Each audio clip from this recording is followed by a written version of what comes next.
Monsters, Madness, and Magic podcast. I am Justin, and today I'm joined by a very special guest, veteran stage and screen actor, star of Shudder's Anything for Jackson, Death himself, Mr. Julian Richings. Julian, how the hell are you?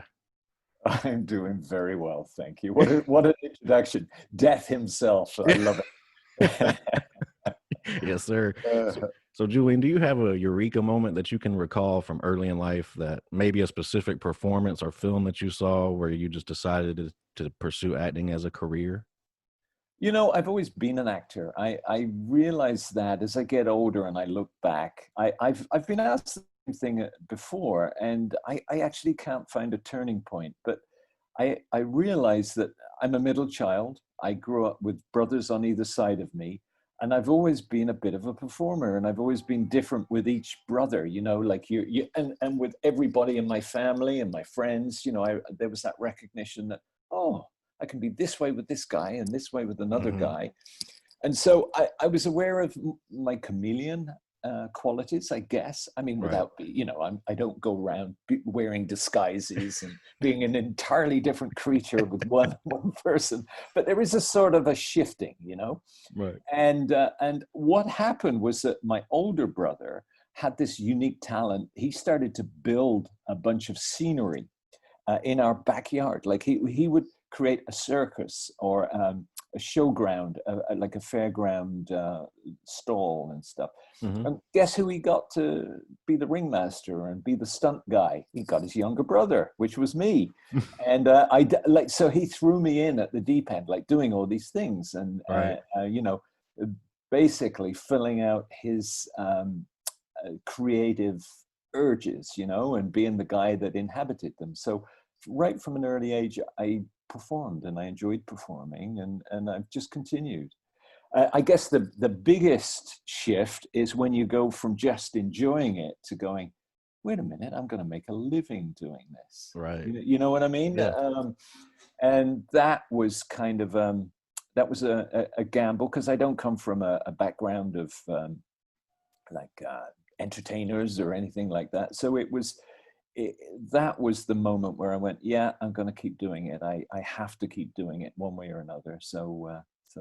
So there you go. There's a very long-winded answer. That's a great answer. I see that you trained in drama and you toured North America with a stage production. So what are some of your fondest memories of those days? Did you have any favorite roles to play or any performances that stick out to you? Yeah, like with theater's great in that you can be a lot more out of the box than film and television is a very literal medium. You know, if you're a tall guy and you look a certain way, you're probably going to play a cop. Or you know, if you're a little off like me, cheekbones, British accent, you're going to probably play a doctor or a priest, or, you know, it's more literal. Theater is a little more tolerant of that. So in the theater, I got to play a whole variety of different roles, which I enjoyed. You know, from the Shakespearean hero to the clown to, you know, all kinds of different things with contemporary shows and stuff. And so I got that out of my system in many ways, so that as I do more and more film and television, I tend to get cast in a particular way. I tend to do a lot of genre stuff. I play the outsider, the alien, the weird guy, the vampire, the this, the that, you know.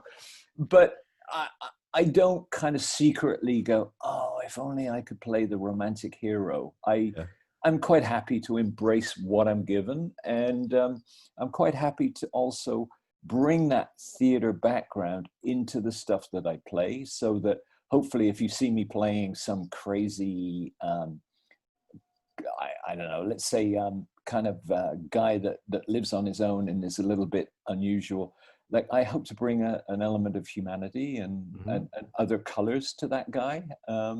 So there you go. So does your approach differ at all from a screen role as opposed to a stage role when you're preparing? Yeah, preparing, no, because you just got to do the homework. You got to know who you are, where you've come from.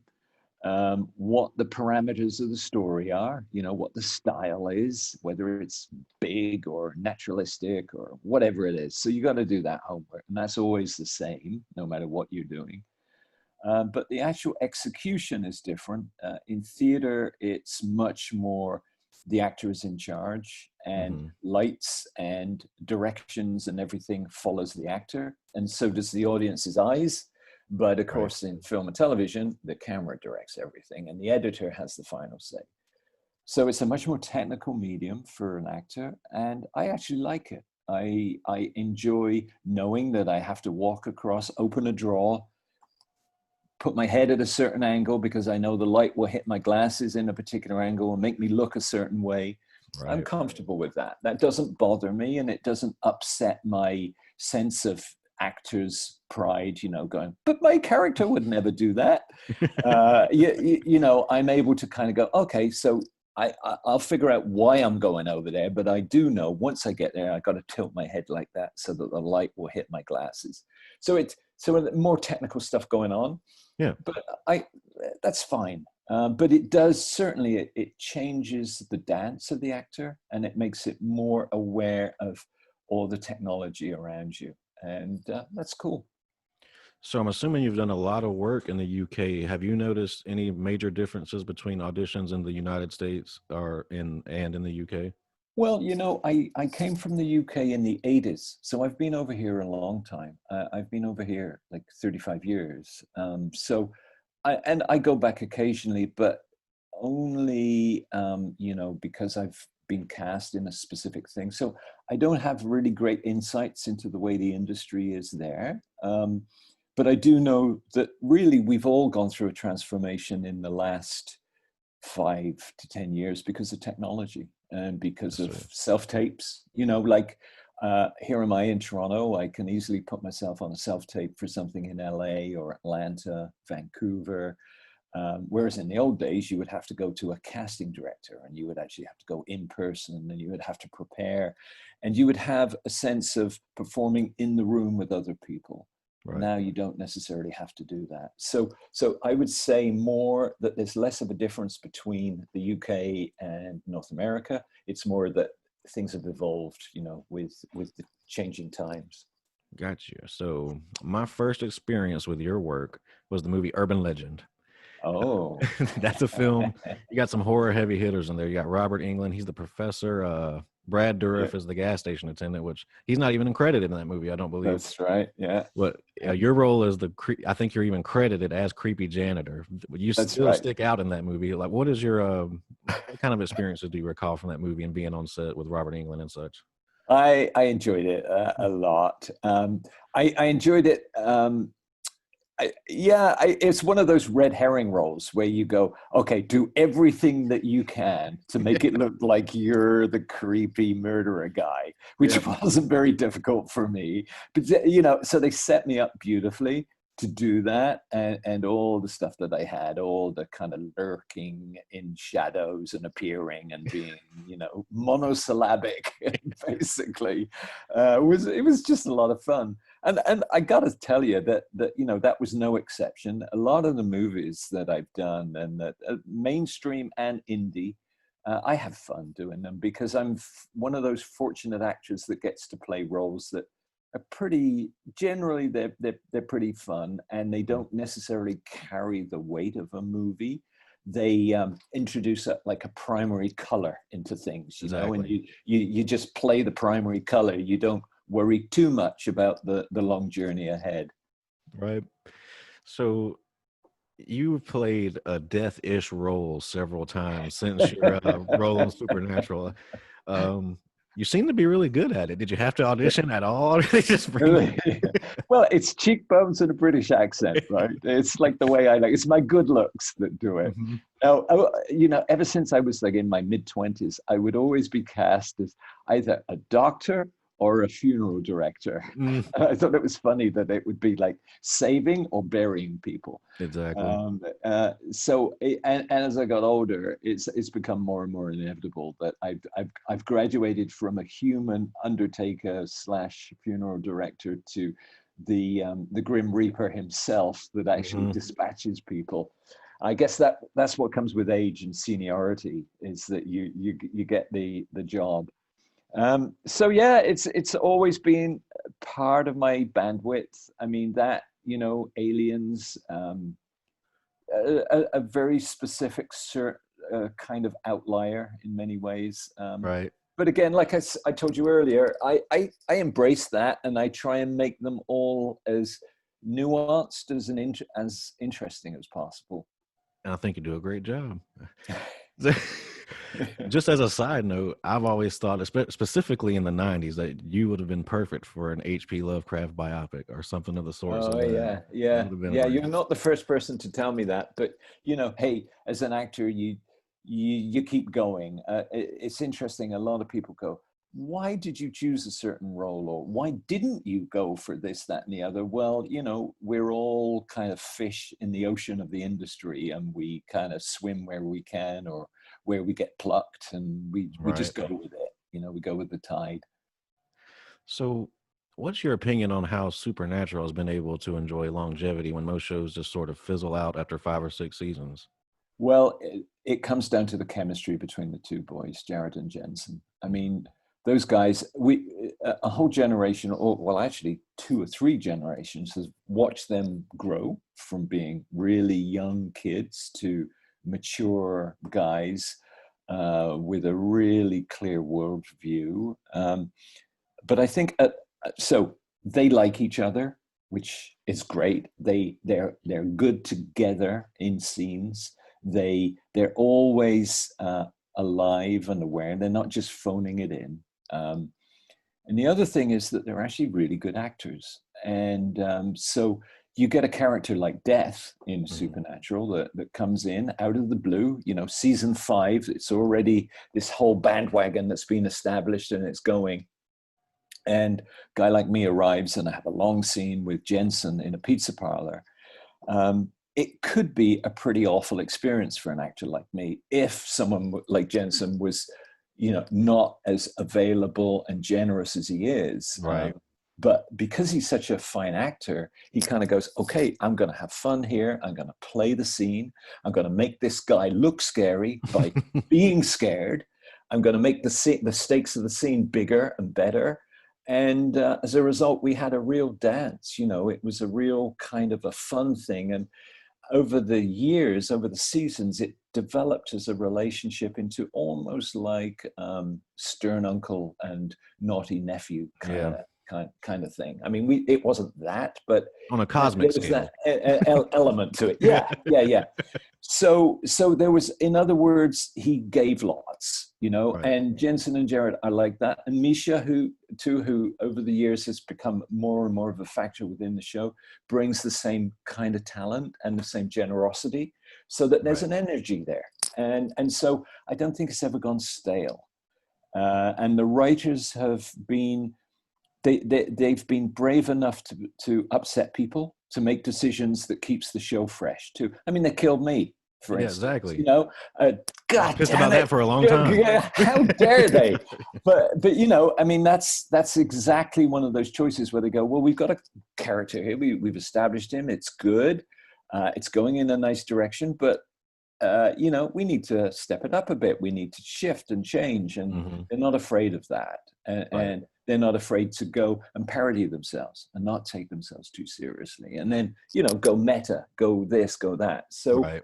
it's kept fresh, and I got to tell you, I'm so privileged to have been a part of it, because I've just touched the surface. I mean, I was in and out for about 5 seasons, and it's introduced me to this massive fan base, Oh, yes. and the whole concept of conventions, which I'd never heard of before. I Right. had no, like I went to my first one going, what am I doing? I'm a serious actor. I can't be doing this. But then little did I know that it's actually the best kind of interaction possible for a performer. And it demands a lot of your theatrical instincts, in that you're live, you're out Right. there, you're putting out, you're accepting people's generosity and questions, and you're in the moment. That's segueing into my next question.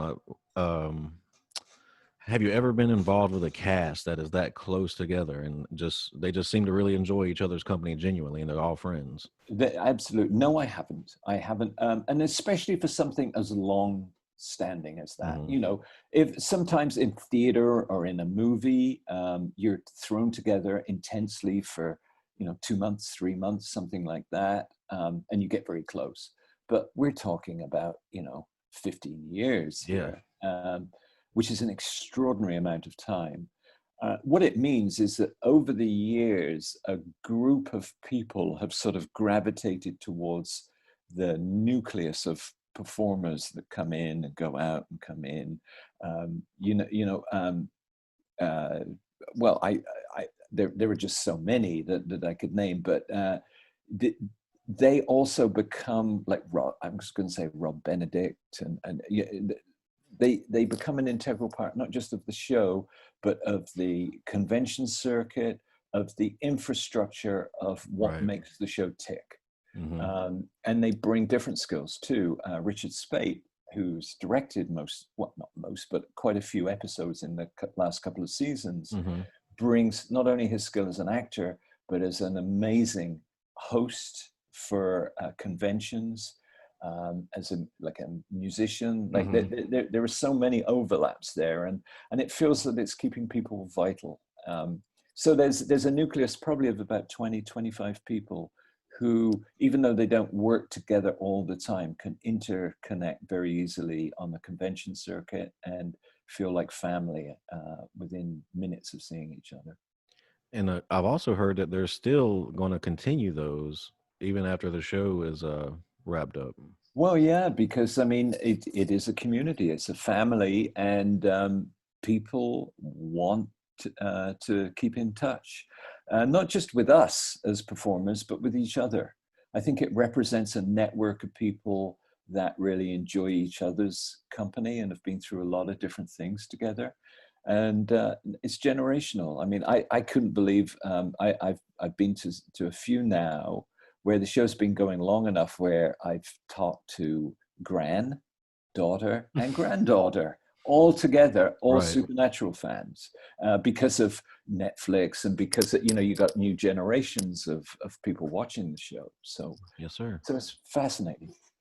Now, have you watched the series finale? I haven't seen it yet. I want to sit down. I've actually been quite busy recently, Hmm. despite COVID, and I I got sneaky glances of it, and I thought, no, I got to sit down and see it in its entirety. And of course, I've heard things from friends, and I Yeah. said, no, don't tell me. I want the full effect. But I mean, I obviously I know what happens, and Right. I'm familiar. I would just recommend that you bring a box of tissues. Yeah, I know. But yeah, I'm looking forward to it. Yes, I'll sit down quietly and have a big weep, I'm Yeah. sure. Yeah, you're also in one of the greatest horror films of our time, albeit briefly, but you were cast in The Witch. Yeah. And now you've been around the business a long time. What sort of sense did you get from Robert Eggers on set? And did you have like a pulse on that film where you knew, oh, this is going to be something? Yeah, I did. I knew that it was going to be different. I work a lot in horror films. I've worked on, and because I've done that, I've worked in all kinds of different ones, big budget, small budget, indie. This kind of brought together an indie sensibility, a creativity that I'm familiar with, but it also brought kind of preparation and a kind of a backing. He was well prepared, um, and he could follow it up with, you know, if he had a very specific choice for costume, he could make sure that that costume choice was there, a very particular kind of shoe, a very Hmm. particular kind of detail required for the hut in the show, or the background trees, they had to be formed in a certain way, the carts, the oxen. Um, so he brought a real tenacity, like a production designer's values. Robert has been a production designer, so he has an incredible eye for detail, script. the text, the words that we spoke, the accents that we spoke with, all had to be authentic. The faces that he used, people like mine that were appropriate to the time, the weather even, you know. Right. So it was a real exercise in thoroughness, and he was able to accomplish it, which is an extraordinary thing. And obviously it requires a very particular patience and tenacity at the same time. But yeah, as I was shooting it, I was kind of going, this is a little different. Hmm. And that was even before I heard the soundtrack. You know, when I went into Yeah. the movie and I saw the actual movie itself, I went, wow, it's just gone to a whole different dimension because it's got that dense sound. And I don't know what that sound, I couldn't describe it to you even. Yeah. It's just, it is not a traditional do, do, do, do, do, do, you know, like there's nothing like that, but there's a density and an unsettling quality to the sound that's really spectacular. Yeah, the movie has a nice archaic feel. It's Yeah. so foreign almost, but that's us. That's Yeah, exactly, but the feelings are universal. The exactly. fears and the suspicions and the, am I crazy? Is there really something out there? Is he crazy? You know, there's all those things. Yeah, Exactly. it's really good. Speaking of horror movies, anything for Jackson, all I have to say about that movie is damn. Because the director, I got his name written here, Justin Dick, I think his name Yeah, is. yeah. I see a lot of Christmas movies and made for TV movies on his list, and this seems like his first delve into horror. Did you notice him kind of letting loose on set that he could do that now? Yeah, well, yeah, this is a labor of love. Like he's learned his craft by doing Hallmark movies, you Hmm. know, and he's done them very well. And they're not my thing. That it's not pitched at my demographic, you know, the whole Right. idea of Christmas and stuff. So I'm obviously going to look down my nose, and I shouldn't. But the thing to remember is that if you do them, you get to understand the nuts and bolts of filmmaking Right. on a budget, storytelling, making something look good, dressing it up to keep the action moving, even though it's, you know, it's a formula, right? Hmm. So Justin kind of is one of those guys that's a filmmaker, but he's not going to wait around and hope that the perfect project comes his way. You know, he's not like the big city auteur. He said, right, I live in a small community. I'm going to make movies, and if I have the opportunity to make them, I'm going to learn doing them. So Hmm. the opportunity came his way. He perfected his craft, but all the time worked with his um, buddy, who was often a co-writer on the Christmas movies. They both kind of riffed on what their favorite horror movies were because they both love horror, and they kind of came up with this idea that they just worked on throughout their day job, if you like. Hmm. So this was their first big labor of love, but they applied the same techniques and the same kind of rigor that they would require for doing a Hallmark movie. Right. So it was fascinating, and you know, I mean, horror is a genre too, and it's about getting the scare, getting the, what's the gag here? How do we get it? How do we build up to it? What's the rhythm of the scene? So they were terrific at that. And as you can see by the film, you know, the tension and the use of practical effects are It's second great. to none. You know, it's, yeah. I'm trying to avoid spoilers as much as I can, but you don't play the nicest man in the movie, but yet your character is likable and sympathetic. You know, that's a hallmark Yeah, of great writing. Is that it something is. that drew you in to the Yeah. character in a Very way? much so. And it goes back to what I was saying earlier, you know, whenever I approach a part, even if it's some sort of crazed killer, it's always interesting to try and figure out why he's crazed or some vulnerable part of him that might strike a chord with other people. You know, Right. I'm not saying, you know, make him become the hero, but at least make it more of an experience. Right. I mean, Psycho is the perfect example of that. And Anthony Perkins, yes, it is Anthony Perkins. What a great portrayal of somebody that's both vulnerable and terrifying all Yes. at once, right? Um, so with my character Henry, what's interesting for me about it is that he does some terrible things, but he does them in the name of his wife, to try and keep her happy, to try and address the fact that they're both grief stricken, that they've had a devastating loss in their lives, and his wife is clearly going downhill. There's something up with her, but he's trying to humor her, and he's trying to respect the fact that they need to stick together. They've been together for so long. They operate as a couple, Right. and that's a lot of interesting material in there. Oh yes, it's a very the story's almost it's a very original take on a Rosemary's Baby-esque storyline. Like Yeah, there's a nice contrast between grandparents that a lot of us can relate to and how far is going too far. You know, yeah. baking cookies and using the ancient spell book. There's a thin line between there. Yeah, and the funny thing is, actually trying to be as nice as we can all the time. Yes, You know, do terrible things, but in a nice way, which is exactly. a very interesting thing, I think. And also look at a part of society, not just make that part like Satanists, for instance. We treat the idea of having a satanic belief lightly. We don't make screaming monsters out of everybody. We Hmm. take a very light approach, but they're everyday people that you would find in a community center, right? But the point being that even in a society like as in a Satanist society, there are different degrees of commitment and different degrees of danger, like in any society, right? Right. And we in the movie we get introduced to one particular guy who's kind of a wild card, and he is certainly dangerous, but the other people aren't necessarily.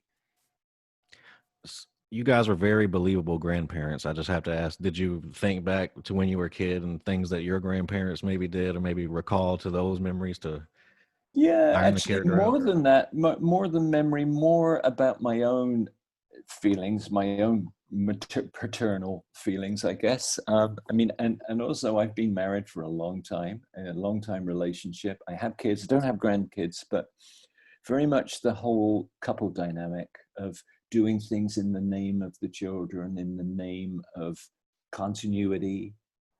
So it was that the script was so well written that that wasn't hard at all. I didn't have to pretend to be a grandparenty kind of guy. It just came very naturally. And if anything, that's more Sheila McCarthy, who is plays my wife. That's more. She plays more the traditional grandma in many ways.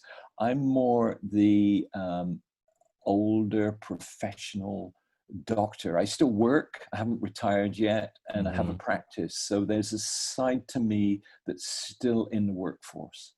And that's why what is going on with my wife is a little bit more shocking to my character. Right. So I wanted to ask you about Shudder. They are on a roll lately, and they have a lot of great original movies. Do they have any presence on set, or is it simply a distribution thing? They didn't have presence on set. Since they've taken on the movie, they've been very present and very supportive. And I got to say, I'm very impressed with the organization. But no, it was definitely we were left uh, full creativity. There was never a sense of, oh my God, you know, the producers are coming on set today. We better Gotcha. make it look good. You know, Justin and Keith, the co-creators, Hmm. it was really, they were left to do their thing. I think everybody had confidence in them of their aptitude and Hmm. their ability to bring it in. So I know we're losing our time here. I just want to wrap up with these last few questions. What sort of films do you consume in your leisure? Are you a big horror fan? I like horror. I mean, obviously because I do it, I watch it Hmm. more. My favorite film of all time, I always share this with people because I love it, is The Night of the Hunter by Charles Lawton, which to Mm. me is a perfect film because it transcends all genres. It's horror, but it's also it's like it's black and white. It's very theatrical. It's got Robert Mitchum in it, who is one of my heroes. It's got Lillian Gish from the silent film world. It's got Shelley Winters, who later on became more of an iconic actress. It's got all these different elements. It's got kids being chased. It's like a fairy tale. It's got Robert Mitchum with love and hate on his tattooed on his hands. It's got all those things, but it's terrifying. It's truly terrifying. So I like films that kind of integrate terror, but aren't necessarily schlock horror. Right. But, a lot of that. What's that? There's a lot of that out there. Yeah, there is. And I just I try and cast the net as wide as I can, really. And I'm also interested in seeing films from other cultures too, from Europe, from Indonesia, from different places. And your favorite movie snack? I drive my wife crazy because I have bad teeth, A, and so I can't eat popcorn. And I don't like popcorn, so I don't eat popcorn. And she always gets a huge thing of popcorn, and she eats it and makes a lot of noise. And I keep kind of tusking her when we're sitting there at in the movie theater, so and telling her to be quiet because I can't hear the dialogue properly. I'm sort of one of those old school kind of I shouldn't really be eating anything while I'm watching kind of guys. Right. So if I do have something, it's always very discreet and very easy to handle and doesn't make any noise, like I don't know, like a bagel or something. I'm sure your fellow movie watchers appreciate that.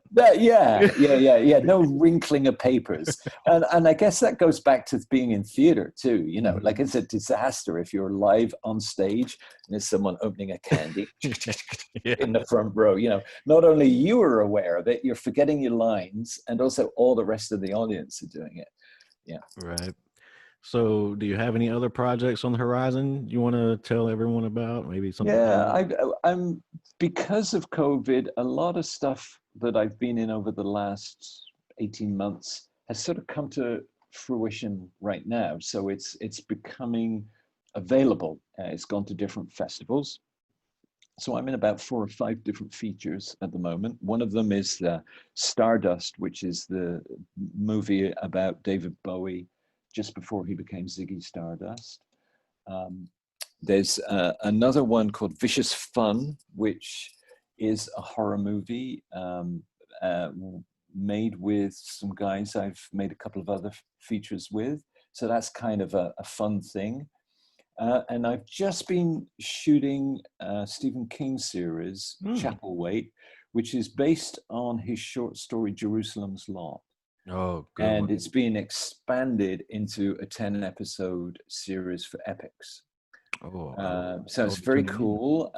Adrian Brody stars, and I've really enjoyed it. I've been really lucky because we've been shooting during COVID in what we call here in Canada the maritime bubble, which is a kind of an area on the East Coast which is relatively free of COVID and has been able to continue relatively unaffected.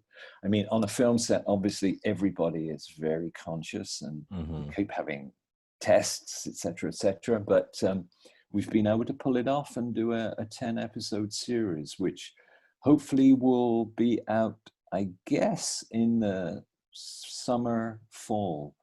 And it's going to be a lot of fun and a lot of scares, a lot of traditional old school scares. Excellent. I will definitely have to check that out. And I'm not going to hold you hostage any longer. I'm going to let you get out of here, get some lunch, and go enjoy your family. And I appreciate it so much. Again, it's been a pleasure chatting with you for this 30 minutes. My pleasure too. Thank you so much. Julian, you have a great day. Thank you. Bye now.